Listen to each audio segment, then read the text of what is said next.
Alright, so we're in here on the Nova. I'm answering some questions on video today because I got some tough questions on the last couple of videos. Some easy ones and one really hard question for me. But I'm going to answer it because I like the guy that left the question and I like to watch his videos and I figured he deserves an answer. So anywho, on the bushings, I got Moog for the bushings, and for some reason they were bare steel. You know, normally they have a coating on the bushing and these didn't. You can see where they're sort of bare steel there. So I need to put some paint on those because they're starting to take a little rust. But I went to a different parts store and got this bushing, same brand, different package, and the bushing seems to have a coating on it. So I don't know if something happened, if a process got missed or whatever. Those fit fine. This side, when I pressed them into the control arm, they were real loose. So when I got the second batch, there was no problem at all. They were good. So Moog is what I used on here, the ball joints and the bushings and stuff. So hopefully that answers that question. What was the other question? Oh, the other question was I showed that bandsaw on my back porch, and excuse me guys, still trying to battle this funk. Richard had asked me if I wanted to sell the bandsaw, and Richard, I don't know if you know, I know that you went away from my channel for a while, and my father passed away, and I bought all his tools from my mom, and I probably just keep the stuff, buddy. You know, I don't really want to sell it. I do sort of want to learn how to use the stuff, you know, whether I use it for word work or whatever. I'm sort of getting used to the stuff. At first it was uncomfortable to have the stuff in the garage with me, but I'm getting used to seeing it around, and Hans is using it, putting a wood floor in today, so you know, it's cool that he's getting to use his tools, and I'll probably just keep that stuff. So but thanks for asking. Richard had asked me if I wanted to sell the bandsaw, how much I wanted for it, and I think I'm going to go ahead and keep his stuff. So with that being said, now on to the hard question. And I don't usually talk about religion on my channel because it's the easiest way to piss people off.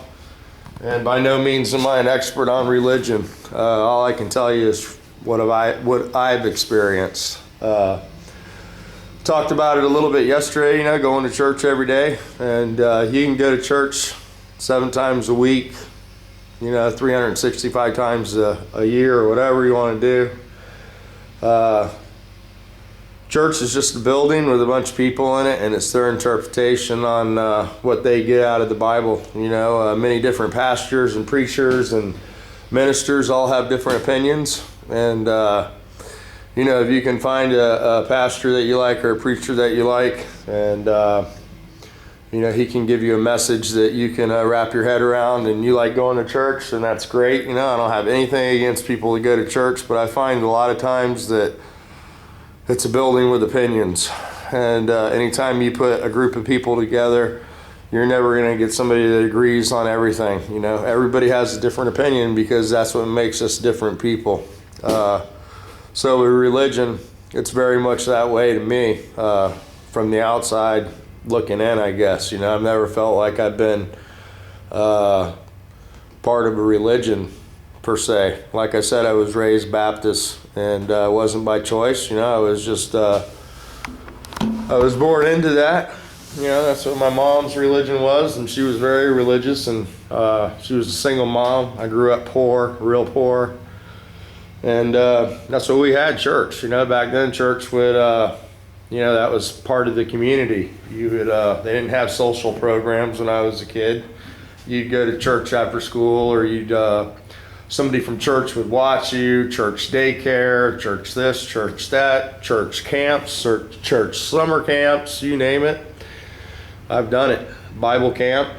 And church was extra hard for me, especially when they start putting you into different age groups. And I think that's why why I don't like church. I think maybe that might be one of the reasons that I turned away from it as soon as I could. As soon as I moved out of my parents' house, I never went to church again. I got married, and I didn't get married in a church. I didn't get married by a preacher. I got married by a judge. I didn't want to make that part of the ceremony. Andrea is Catholic, and I went to Catholic church one time, and you know, like I said, I'm not judging. I was raised Baptist, and Baptist service is a lot different than a Catholic service. You know, they wear a lot of different color robes, and they have different outfits, and they have candles, and they're, you know, incense and all kinds of, it was almost like a seance to me. But I went out of respect to her. It was when her grandfather died, and I told her after I went that one time that I wouldn't be going back to church with her, because I you know, although I didn't understand what I had saw, it was different from anything I was raised like, you know. So there I was with my opinion that somebody else had put into my head, because, you know, I'd been going to church. You know, I had a set opinion, even though I didn't think I did, about somebody else's religion. And you know, so I sort of stopped having a relationship with God per se. You know, I didn't read the Bible. I didn't go to church, and I did that for years. You know, 30 years passed, and you know, I don't know what makes you look for God, or what makes you try to find Him, or have a relationship with Him. I really don't. All I know is when we lost our first kid was probably the first time that, you know, I was mad at God. And this isn't easy for me, guys. But anyway, I feel like, you know, if you've had a kid, and that's the one time that you get that feeling that it's bigger than you, you know, when your child's born, you get that feeling in the room like there's something there.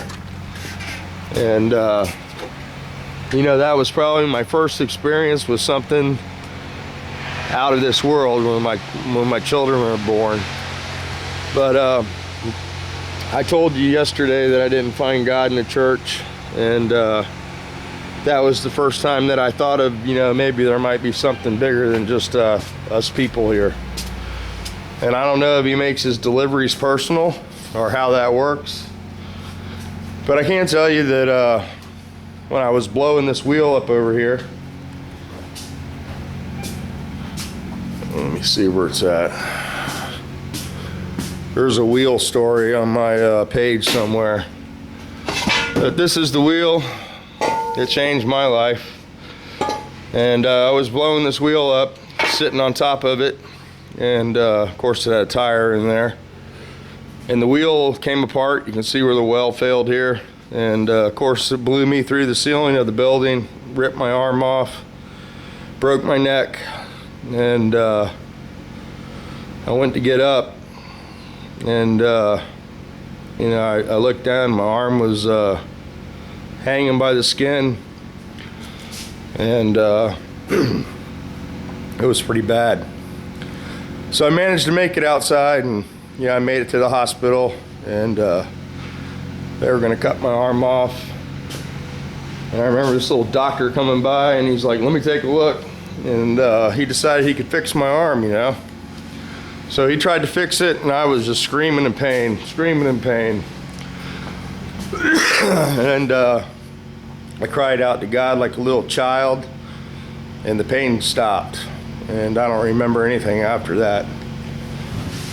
I woke up the next day, and they did the surgery. You know, it was 8 or 9 hours to reattach my arm, and scraped the aluminum and the rubber off my stomach.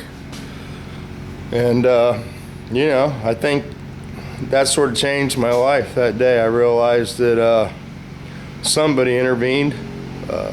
Somebody pulled me back right before that killed me. And things just changed after that, you know. Now when I read the Bible, I sort of get a different message. They're still just books. But I don't know how you get the relationship, you know. It just happens. I know that when you cry out like a child, you know, it's like a parent. When you hear a child in distress, you answer them. And sometimes I think we call out and we're not serious, you know. But he knows when we really need him. And I think that's when you find him. So that's the answer to that one. It wasn't an easy one, and I hope you enjoy the answer.